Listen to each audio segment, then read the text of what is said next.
Moni mawa bwino lero la mulungu pa 9 August chaka cha 2026. Ndine Nesta the Black Teacher ndipo ndabweranso ndi update makamaka nkhani za nkhondo ku Middle East.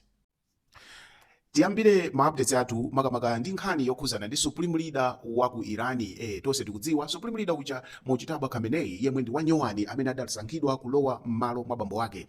Maripoti tsopano makamaka ochokera ku Israeli, news za ku Israeli akunena kuti Mojtaba Khamenei wadwala mwakayakaya moti ali ku chipatala ndipo zoti atha kutulukako wamoyo nzokayikitsa. Maripoti amenewa sanavomerezedwe kapena kutsutsidwa ndi atsogoleri amkatikati mwa dziko la Irani.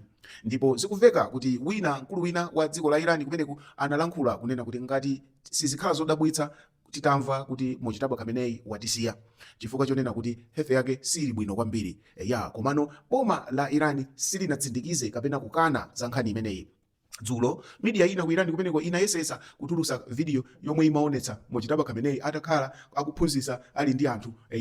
Komano sinanene kuti video ndi yaliti komanso inatengedwera kuti. Izitu zikutengedwa ngati kuti kunali kuyesera kutsutsa nkhani zomwe zikufala ku Israel kuti yayi Mojtaba Khamenei ali moyo, koma videoyo sikuonetsa kuti ndi apo mpano ayi. Maripoti amenewa onena kuti Mojtaba Khamenei ali critically ill ndithu atuluka ndipo muwaona pa media houses osiyanasiyana. Kwa amene amakhulupirira kuti Mojtaba Khamenei adamwalira kalekale ndiye kuti iyi ikhala ngati playbook yawo sopano yofotokoza kuti apapa Irani ndi pamene ikufuna itulukireno ku nkhaniku kuti anene ngati kuti wamwalira kumene pomwe anene atamwalira kalekale. Koma zonsezi nthawi itionetsa kuti ndi zoona kapena ndi zabodza. Zonsezi ndithu ife tikhala tikuzitsatira pamene pangatulukire nkhani yoonetsa kuti china chake chapangidwa confirm, ine ndibwera ndikupatsirani. Sopano kuchoka ku Irani tiye tilowere ku Israel. Asilikali a Israel ayambanso kuphulitsa madera akumwera kwa dziko la Lebanon. Tikumbukire kuti boma la Israel komanso boma la Lebanon adakali ku Rome kumene akukambirana za ceasefire. Koma ceasefire imeneyi si kupanga include gulu lija la Hezbollah. Ndiye gulu la Hezbollah lakhala likutsutsana ndi kukambirana kumeneko. Ndiye gulu limene la Hezbollah linachita ataki asilikali a Israel ndi kupha asilikali awiri komanso kuvulaza ena angapo. Pa chifukwa ichi dziko la Israel linanena kuti likupita kukabwezera. Ndiye ndege zoponya mabomba zinapita kumwera kuti kwa dziko limene kumene anachenjeza anthu kuti achoke mu dera lina ndi kukaponya mabomba amenemo. Anali mabomba amphamvu kwambiri amene akuti 13 kilometers away anthu amamva kuti kwaphulika chinthu. Akuti Israel inagwiritsa ntchito mabomba opsa kwambiri amene anaponyedwa ku dera limeneli kumwera kwa dziko la Lebanon.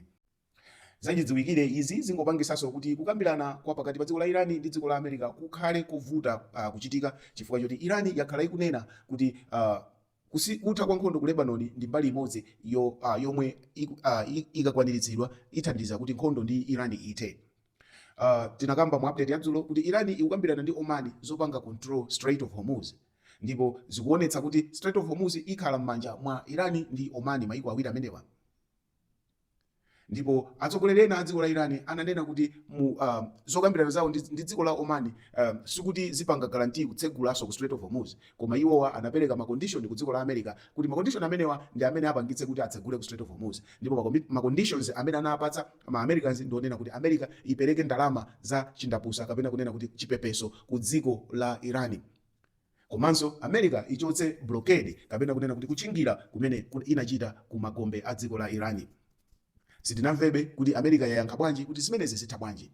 Ife tikhala tikuzitsatira ndipo pamene information ina iliyonse ibwere tikupatsirani. Ndine Nesta the Black Teacher, mawa bwino, dzukani.